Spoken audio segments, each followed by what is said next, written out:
History में भी पढ़ना पड़ रहा था मुझे और मैं पढ़ने के मूड में एकदम नहीं था उस समय। I can't imagine, हाँ. यूपीएससी की तैयारी जब मैंने शुरू की, इट चेंज्ड एवरीथिंग। अगर मैं यूपीएससी में ना आता तो शायद मैं आज कहीं का विधायक या पार्षद जैसा कुछ होता। When you came towards studying for UPSC वगैरह, you continued with the same social mindset कि यूपीएससी ने ही सब कुछ चेंज किया दरअसल। अच्छा. यूपीएससी के लिए जब पढ़ना शुरू किया, इट वाज अराउंड 1994-95। तब मैं एमए हिंदी से कर रहा था। मैंने ग्रेजुएशन के बाद हिस्ट्री से भी छोड़ दिया क्योंकि हिस्ट्री में भी पढ़ना पड़ रहा था मुझे और मैं पढ़ने के मूड में एकदम नहीं था उस समय। I can't imagine, हाँ.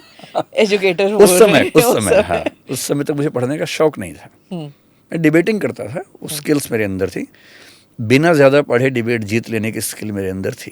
तो हम कम पढ़ के डिबेट, अभी टीवी पे भी ऐसा होता है, कम पढ़ने वाले लोग ज़्यादा डिबेट जीत जाते हैं, तो वो हम भी वैसा कर लेते थे। That's also true. Yes.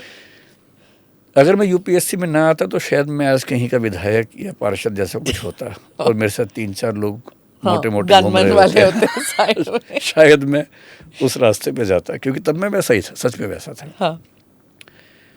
UPSC की तैयारी जब मैंने शुरू की, it changed everything. For the first time I started studying properly. और एमए करते समय जब मैंने यूपीएससी का डिसाइड किया, तो उस समय 2 ऑप्शनल्स हुआ करते थे, ऑप्शनल सब्जेक्ट्स। पहले मैं हिस्ट्री हिंदी के मूड में था, क्योंकि मेरे पास एक लॉजिक था कि मैंने हिस्ट्री में ग्रेजुएशन किया, हिंदी में एमए किया है। पर ग्रेजुएशन मैंने जैसे किया था मुझे ही पता है कैसे किया था, so that was not a valid point.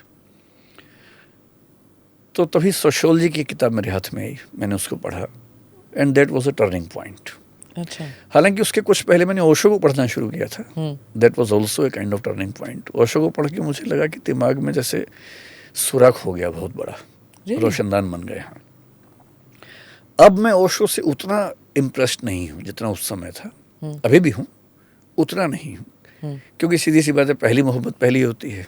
कई मोहब्बतों के बाद तो उतनी वैल्यू नहीं रह जाती है, क्योंकि उसके बाद कई थिंकर्स को पढ़ने का मौका मिला। हाँ.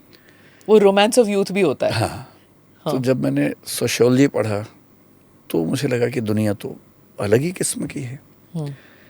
उसी समय हिंदी लिटरेचर मैंने अपने एक टीचर से पढ़ा, रामेश्वर राय उनका नाम है, हिंदू कॉलेज में भी रिटायर होने वाले हैं। मैंने कई लोगों से क्लास में कभी कभी सुना था। मैं क्लासेस में बहुत गया नहीं हूँ, मुझे क्लास में जाकर नींद आती थी, बोर होता था मैं, तो मैंने बहुत कम क्लासेस की हैं। वो इतने अच्छे टीचर थे कि मैं उनके घर जाके उनसे पढ़ता था। अच्छा. He is probably the only teacher in this world जिनके साथ मैंने कम से कम 2 महीने पढ़ाई की होगी, उनकी संगति में बैठ के। वो एक साल ऐसा था कि मुझे लगा कि ज्ञान की दुनिया कितनी सुंदर होती है।